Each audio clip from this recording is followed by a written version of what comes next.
Ever hear of a team going undefeated in the NFL regular season? It's a rare feat. Jeff Berkus, welcome back to the Pig Pen. Please tell us about how the Bears were the most dominant team in 1941. It's really interesting. This, to me, is the year that changes the NFL forever. All right, so 1941, I think, brings modern offense to the NFL. Dominance, like you have in 1941 and 1942. This is when I think things change in the NFL forever, for the better. But what's even rarer is that team crashing and burning in the championship game. Tonight, we're diving deep into the 1942 season, where a seemingly unstoppable Chicago Bears, a perfect 11-0, the champions of the National Football League from the previous year, they met their match in the Washington Redskins. But this isn't just about an upset. This is about a revenge, a stifling defense, and a championship fought with the backdrop of a world at war. Join us as we walk back Redskins historian Mike Richmond to unravel the incredible story of the 1942 NFL Championship. You won't believe how this unfolded. This is the Pigskin Daily History Dispatch, a podcast that covers the anniversaries of American football events throughout history. Your host, Darren Hayes, is podcasting from America's North Shore to bring you the memories of the gridiron, one day at a time. Hello, my football friends. This is Darren Hayes of PigskinDispatch.com. Welcome once again to the Pig Pen, your portal to positive football history. And boy, are we having a wonderful time with our pre-Super Bowl championship series of the National Football League. And we are into that World War II era and just having a great time as we've just got done talking about a couple dominating seasons of the Chicago Bears in 40 and 41. And lo and behold, we may be talking about them again tonight in 1942. But a little bit different perspective. We have our friend Mike Richmond here, who was on for our 1937 Redskins championship. Mike, welcome back to the Pig Pen. Thanks, Darren. Great to be back with you discussing the 42 championship game. Yeah, it seems a lot shorter than 6 years ago that we talked to you, but that's just how we're going in our seasons, though. But a lot has happened in the world and in the National Football League since we spoke with you in the 1937 championship. And we know we've talked about the Redskins a couple times during some other guests that have been on in some championship games. But maybe you can fill us in. Where are the Redskins in 1942, and maybe tell us a little bit about the season. Sure. So that Redskins team, as I mentioned in regarding the 1937 game, that Redskins team, they were one of the powerhouses in the league at that time. The NFL, as you know, was still in its infancy. And it was really the Redskins and the Bears that owned the league at that time. And that is shown by, these championship games that we're talking about. I mean, from 1936 through 1945, the Redskins played in 6 NFL championship games, winning twice. The first of those was their last season in Boston in 1936, and then they moved to Washington the following year, 37. But from 36 through the end of World War II, 1945, they were in 6 of those title games, winning twice.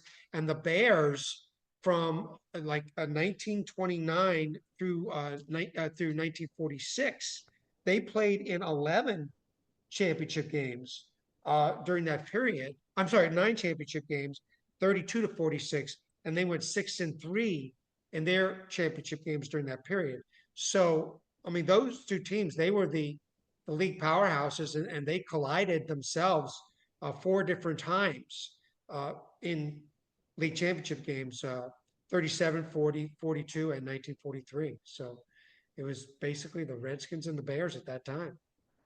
Yeah, these have been some amazing matchups, especially when you have these two premier quarterbacks on either side. And that's sort of the straw that's stirring both drinks here, that's propelling these offenses to some staggering numbers and just some prolific offenses, especially for that era.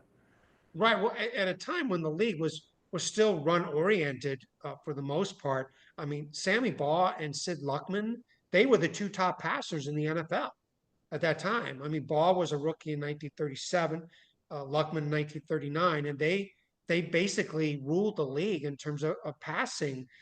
So, yeah, they were the top QBs at the time, and their passing statistics paled in terms of, compared to what we see today. I mean, today it's such a much more wide open game, of course, but back then they were the best at their craft. And they both were pretty fair runners too. So maybe the RPO was existing many years before we think it is, because those guys were, they'd hoof the ball on the ground, and gain some yardage too, besides slinging it. So Right? They both yeah, had mobility, but Baugh is known. He was a three-way threat. I mean, Luckman, of course, he was a single platoon football. He played defense as well, but Baugh was a three-way threat. I mean, he was a very very good defensive back. He intercepted more than 30 passes in his NFL career. I believe it was 31, and that was an NFL record by the time he retired in 1952. And his punting average, as I mentioned in the 37 show, I mean, his 51.4 yard punting average, single season punting average. That is a league record that still holds. I mean, he was a phenomenal punter. And back in those days, I mean, they often punted on third down to fool the defense. It was called the quick kick. And he was a master of doing that. hmm. Yeah, I guess with all those interceptions, I guess out the window goes that old saying, they throw it because they can't catch it. But it sounds like he could do it all. He was very good at, I mean, you talk about playing on both sides of the ball and even special teams. I mean, he was the master at the time. Yeah, well, definitely. So, why don't you tell us a little bit about the season? How did the season of 1937 go for both these squads? Well, basically start with the Bears. I mean, they were the real monsters of the Midway at that time. I mean, they finished 11-0 in 1942, and that was the last undefeated regular season until the Miami Dolphins 14-0 season in 1972. And then, of course, the Dolphins went on to finish 17-0, beating the Redskins in Super Bowl VII that year.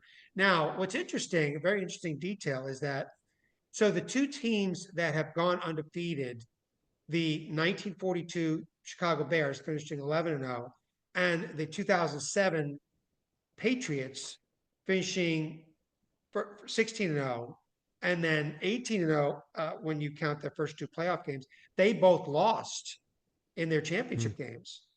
42 Bears lost to the Redskins 14-6, and the Patriots lost to the New York Giants in that, what was it, 21-17, I believe, or am I close in the final score for Yeah. Super Bowl 42? I think it was Yeah. 21-17, somewhere around there. So both of those teams lost. So nobody to this day, of course, the Bears preceded the Dolphins by 30 years, and the Patriots were long after, but nobody to this day has had a regular season and postseason like the 72 Dolphins have had. Yeah, and just an editor's note. I guess we're talking NFL statistics. We are just recording this a couple days after the April 1st announcement, where the NFL just incorporated all of the All-American football conference stats in there. So we really, the Cleveland Browns are in that mix too. But we're so Okay, used to not talking about them in NFL right. record books. But now they're in there with Otto Graham having 7 championships along with Tom Brady, and they're counting it now in the NFL, which is a great thing. I think they should have done that a long time ago, but I'm Did sorry. did one of the that's all right. Did one of those Browns teams actually go undefeated between In the 1940 AAFC, they went undefeated and won the championship. okay, so I'm very not sure interesting. how many games they played in total, but I know they did go undefeated. I think it was like 47 or 48. They went undefeated and won the championship. Right. Well, they had some Yeah, great players in that league, yeah. such as Otto Graham, and yeah, I mean, and then later on, as you know, three teams from that All American Football Conference went to the NFL. So I'm glad they've Right. incorporated those records. Yeah, I did too. That makes it a lot more interesting to talk about. But I just want so the listeners are hearing this so they know we haven't forgot about the Browns. So no phone calls and emails to me. We got them here in there. So Right. okay, so let's go back into 42 here. So yeah, so the Redskins, they were a really good team as well. They finished 10-1 in the regular season in 1942. Their only loss was to their top rival, the New York Giants. And that was a 14-7 game in DC at Griffith Stadium. The Redskins beat them later in the season in New York. So they were a pretty good team. But just to put the Bears season in perspective and their dominance, I mean, they finished 11-0 in the season. They beat their teams by an average of 26 points Oof. in 1942. They had 4 shutouts that season. Their defense was phenomenal. Uh, they were just, they were, like I said, they were the monsters of the Midway. They just, they are rated, I believe, as one of the top regular season teams in NFL history, that 1942 Bears team. Yeah. Oof. Yeah, we had a guest on for do the 40 and 41 championships of the Bears. We had Jeff Burkus on from Windy City Gridiron, and he had pointed out a bunch of things, and one of them was how prolific their offense is. Which that offense still ranks. I did an infographic before I even talked to Jeff, and that 40 Bears team was like seventh all time, and that's including the AFL, AAFC, and the NFL records, for the last 100 plus years. Right, And right. they're still in there for scoring offenses, That for was points that per was an game. absolutely phenomenal Bears team. I mean, so for the Redskins to eventually beat them 14-6 in the 1942 championship, I mean, that was a major upset. Even Yeah. though that Redskins team was really good in itself. I mean, to have Sammy Baugh as your quarterback, and they had some other really good players. Ball was the only Hall of Famer remaining though on the team. Uh, they had 4 future Hall of Fame players on the 37 team, but Ball was the only one remaining in 1942. Although Ray Flaherty was still their coach, still the Yeah. Redskins coach. Yeah. Okay. Little question, because we know this is sort of an era of transition. The war is sort of that line of demarcation of, not only single platoon football ending but offensive strategy. And we've learned the last couple of years, the Bears with George Halas and Clark Shaughnessy bringing in that T formation that was, really caught everybody by surprise. The Redskins in the 40 game, definitely. That was everything sort of clicked on that game for them. Now, teams are starting to slowly adopt that, going away from the single and the double wing, going into the T formation. Are the Redskins adopting that same offensive strategy at this point? They had not officially adopted it at that point.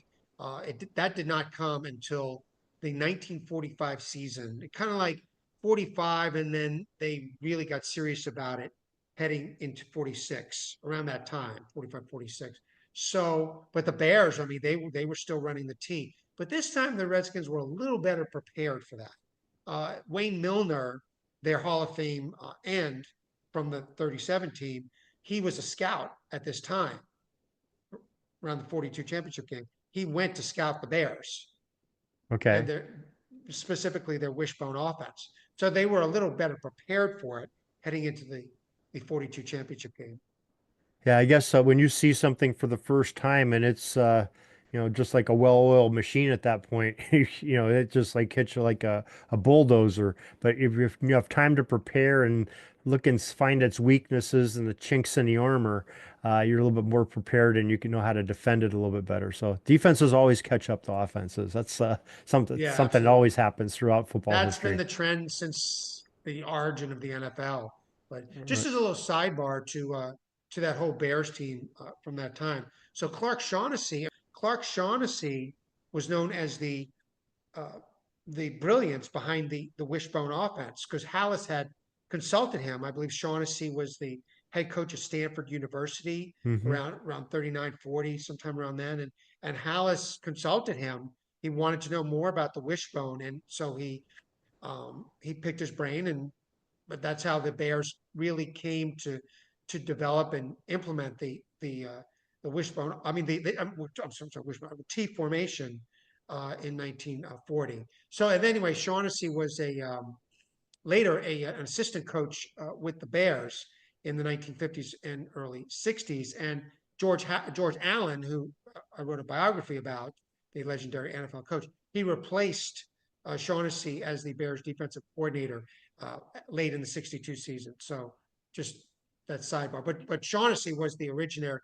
He was an offensive mind originating the T formation in 1940, but then he was later a defensive coach for the Bears in the 50s and 60s. Yeah, wow. It's quite the innovator. Really changed the game to make it what we know today as modern football. So Right. big part of that. So amazing guy. Okay, so now who were the competition for both the Redskins and the Bears in 1942 in their own divisions? Or I guess was it conferences or divisions? I forget what they.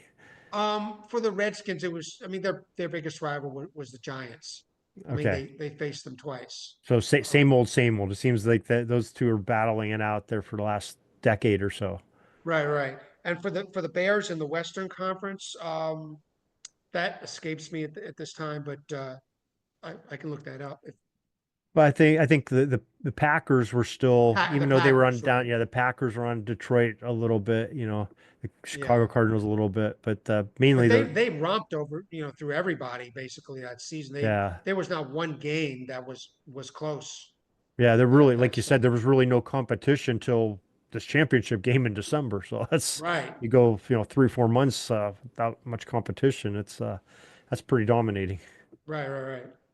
Yeah, Yeah. they nobody really challenged them throughout the regular season. The the closest game they had that escapes me at the moment, but like I said, the average difference was 26 points in their games. I mean, they had four shutouts that season. Yeah, I'm just scanning through their season.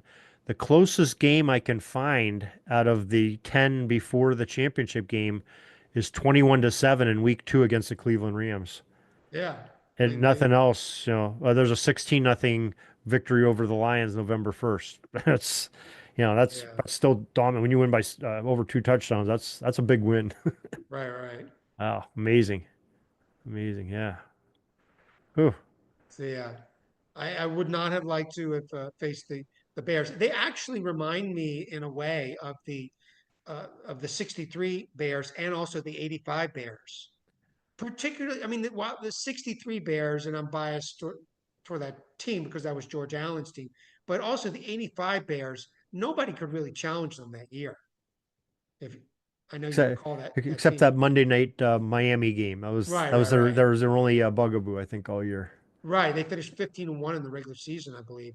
But I think there's a strong similarity between those two teams.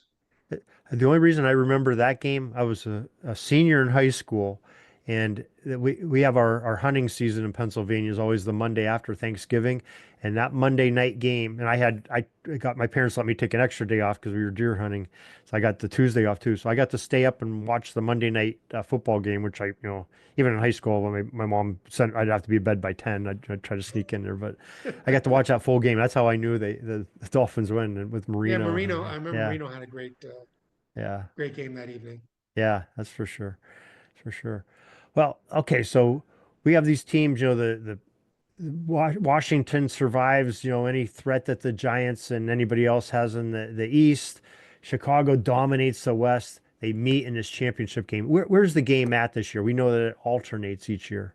Right. They played at Griffith Stadium Okay. in Washington, D.C., which was the stadium that the Redskins started playing in 1937. Although they played that game at Wrigley Field. 36,000 people showed up at Griffith Stadium, including the uh, top man in charge of the U.S. Army, I believe George C. Marshall. He was there.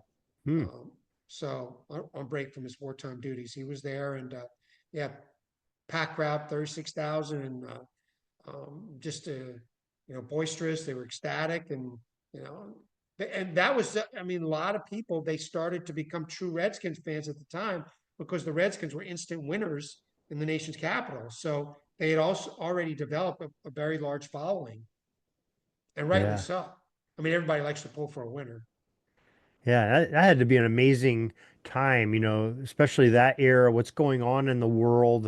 I mean, the Washington, D.C. is a pretty busy place because of the war going on, and now you have this big football game. Well, NFL's not as big as it is now, but still, this is a big game for football fans, and 36,000 is nothing to sneeze at back in that era. That's a good size crowd. That's a very good sized crowd. Well, Griffith Stadium was originally built for baseball. It was a baseball stadium, but the Redskins were still able to play in that venue and draw really good crowds for a certain period of time. But then after World War II, those crowds started to dissipate considerably because the Redskins became so bad. Yeah, that seems to always happen. Yeah. There's a lot of fair weather friends out there, that's for sure, Right. in all eras. Okay, so we're at the game. How does what's the gameplay like? What I mean, what happens during the game? So the Bears actually took the initial lead. A Bears player named Lee Arto returned recovered a fumble, ran it back 52 yards for a touchdown.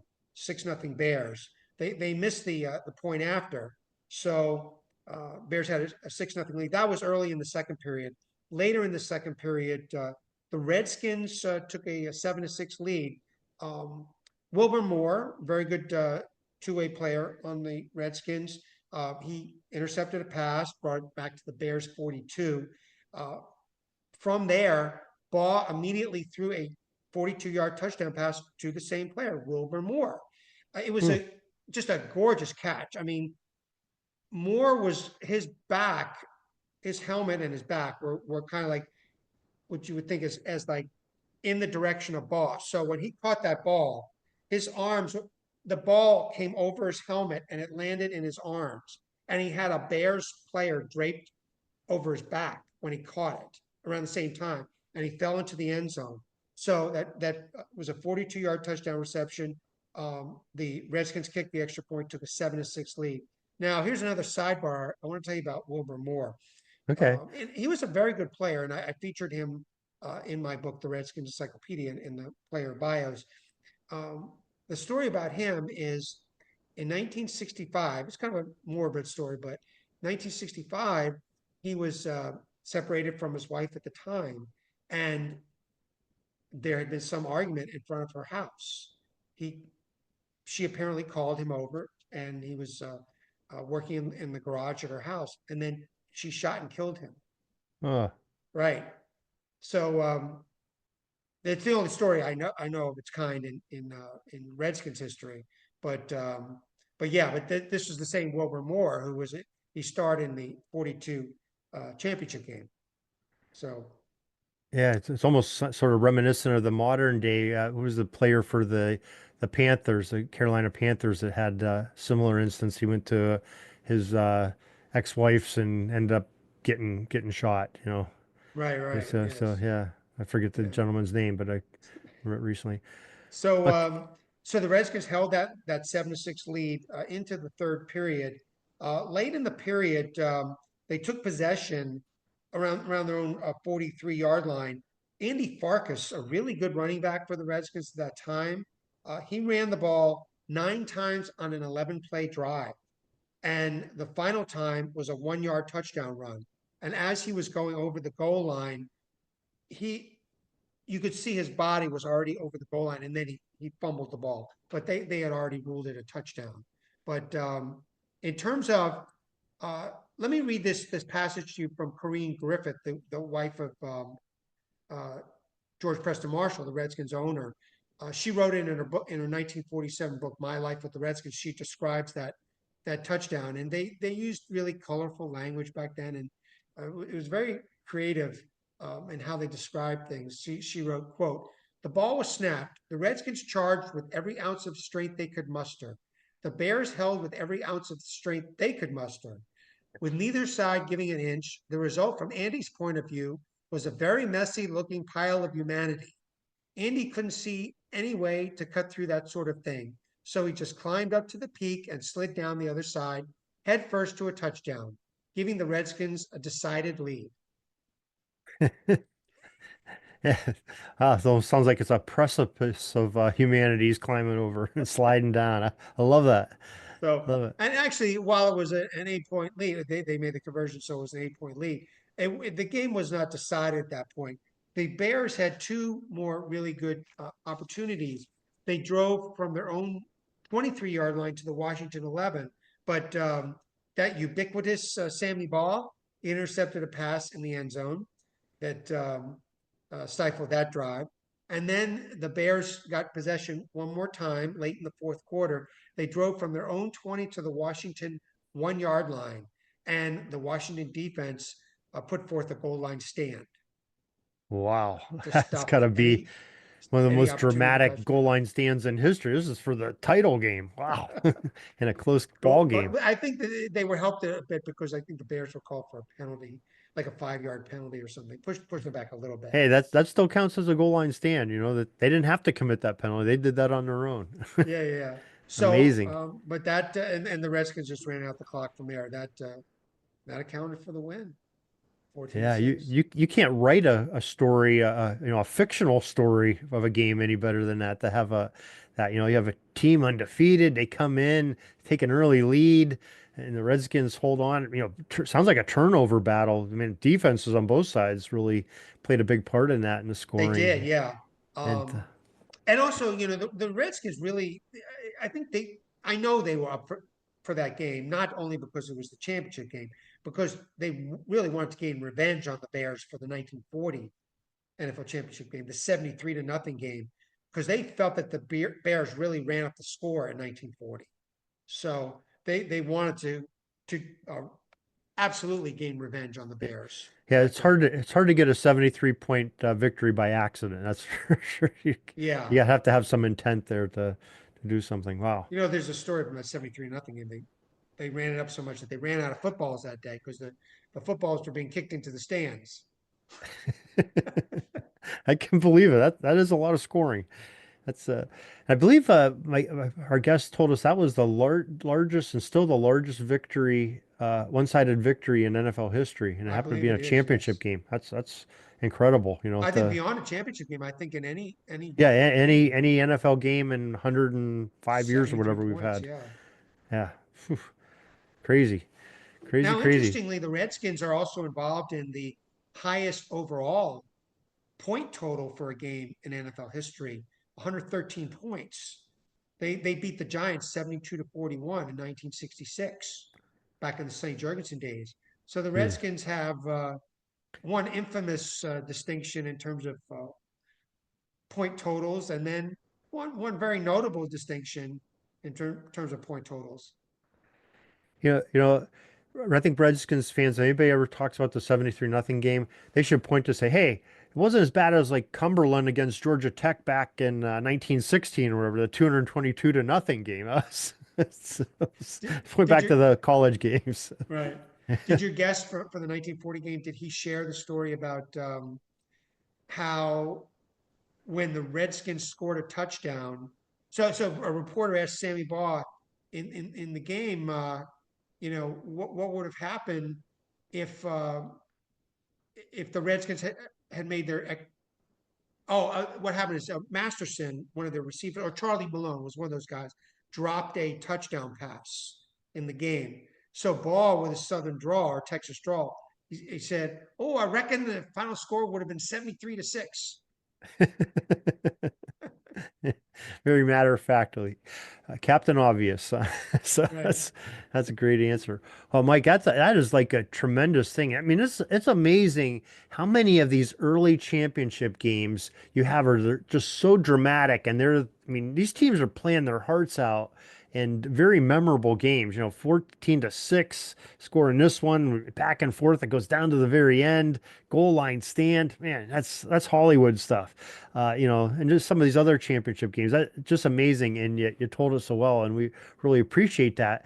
And we know you are an excellent storyteller because you have these books, and you mentioned a couple of them here. Maybe you could tell folks a little bit more about the Redskins Encyclopedia and George Allen book that you mentioned earlier in our podcast here. Sure, Darren, thanks. So the Redskins Encyclopedia was my first book that was published in 2007. And that was a compilation of all of the Redskins seasons from their inception in 1932 through 2006. So that was 75 years of Redskins history. So not only did I summarize all of those 75 seasons, but I wrote bios on the greatest players in Redskins history, all of the Hall of Famers at the time, and and then in a separate chapter, I featured all the players that were at the time named as the 70 greatest Redskins, which were announced in 2002 for the 70th anniversary. But then I added quite a few more names to that list on my own. So I had more than 100 players in that one chapter alone that I featured. You sure So this is one book, or is this like a volume of encyclopedias? This is that sounds it's pretty an deep. encyclopedia. It was a gargantuan project. Um, so yeah, so that was my first book, The Redskins Encyclopedia. So in addition to all of that, it had this huge statistical uh, part of the book in the back. So it had all-time roster and all-time record holders and Redskins in the Ring of Fame at the stadium and Redskins in the Hall of Fame. So that was my first book. Yeah, and My second. let me pause you just a second here. Just a note to the listeners: if you're driving a car, you don't have a pen and pencil, don't worry about. We have links to Mike's books in the show notes of either the podcast or the YouTube video that you're watching. We'll get you connected to him so you can get one of these great books or both of them. And Mike's going to tell us about his other book. Sure. So 3 years later, my second book, The Washington Redskins Football Vault, was published. Now, that book is a heavy memorabilia book. It has game program covers, press passes, ticket stubs, you name it. The replicas of all those items, or many of those items, are in the book. I wrote the complete text for the book. So it was very similar in nature to the Redskins Encyclopedia in that sense. But there were a few years to add to it. This was published in 2010. Add more information to the original chapters that I wrote in the It, encyclopedia as well. is there any cool items like from this 42 season that you can remember that offhand? I'm putting you on the spot, but There may have been a letter or a ticket stub from that 42 game. Definitely the okay. game program cover. Yeah, All right, so folks, you just heard about that game. Now you get to see a copy of possibly the ticket stub, definitely the program in Mike's book. So make sure you get a copy of this one. And right. I can say with honesty that there's something in some type of replica from the 42 season in the book. But so that was my second book. My third book was Joe Gibbs' An Enduring Legacy, and that was published through his foundation, Youth for Tomorrow. He founded Youth for Tomorrow in 1986 to help at-risk kids. And I wrote a book in his honor. It was published in 2015, and at 4 chapters. Uh, Chapter on his Redskins career, his NASCAR career, which is still underway at this time. Chapter on Youth for Tomorrow, what all the great things he had done with that organization, and a chapter on his spiritual life. So I wrote the complete chapters on his Redskins career and NASCAR, and I edited the entire book. That's a very heavy photo book. So, but I did all of the editorial work the for the man's got book. a lot of depth to him, that's for sure. Yes, and he's a winner. I mean, winner wherever he's gone in life. Yeah. So Ooh. winning NASCAR championships one after another. And who doesn't So like to read about a winner? So definitely a great pickup here to put in your library. right, and then my most recent project completed last year, George Allen: A Football Life, um, biography on the legendary coach. Coached when he became a head coach. First head coaching job was the Los Angeles Rams from 1966 through 1970, and then the Redskins from 71 through 77. But there's many other details on his life that I focused on. Like I said before, he was an assistant coach with the Bears. That was part of that 63 Bears championship team. And actually, Allen is noted, and I, of course, mentioned this in the book, he was carried off the field after the game because that was such a great Bears defense. I mean, without that Bears defense, that 63 Bears team would not have won the championship. And he was given a game ball in the locker room after the game. So Mm. of which Hallis was very jealous of all that stuff. But then after his NFL coaching career, he coached in the United States Football League in the early '80s, and he was later at the time and he continued on after his USFL coaching career as the chair of the President's Council on Physical Fitness and Sports, appointed by Ronald Reagan. He did that in the 1980s. Yeah, folks, so get on, get the link, and especially this book, the George Allen book, might sound familiar to you. We had a podcast with Mike Richmond, our guest today, probably a little over a year ago, where we talked exclusively about this book and get you really pumped up. So you can listen to that podcast back in our archives after you order the book, and as you wait for it to come in, listen to that podcast, and you'll be all ready when that awesome book on George Allen comes to your doorstep, and take a look at that. So check it out. And like I said, we have the links in there to get you hooked up with Mike's work. Mike, we really appreciate you coming on once again and sharing this great history of the team that you love and you write about quite a bit. We know we have the right guy when you have 4 books on the subject, and we really appreciate you coming on and sharing today. Sure. Let me know if you want me back for 72. They lost Super Bowl 7, but then they had the great run during the Gore era. Are you doing only pre-Super Bowl? Yeah, we're just doing up to 65 right now. That might be another project for another year, but Right. this year we're just on the pre-Super Bowl ones. But yeah, we get into that. We'll definitely give you a call. All right. Well, thank you very much, Darren, for having me on again. I really enjoyed it. That's all the football history we have today, folks. Join us back tomorrow for more of your football history. We invite you to check out our website, pigskindispatch.com, not only to see the daily football history, but to experience positive football with our many articles on the good people of the game, as well as our own football comic strip, Cleat Marks Comics. Pigskindispatch.com is also on social media outlets, Facebook, Twitter, Instagram, and don't forget the Pigskin Dispatch YouTube channel to get all of your positive football news and history. Special thanks to the talents of Mike and Gene Monroe, as well as Jason Neff for letting us use their music during our podcast. This podcast is part of the Sports History Network, your headquarters for the yesteryear of your favorite sport. You can learn more at sportshistorynetwork.com.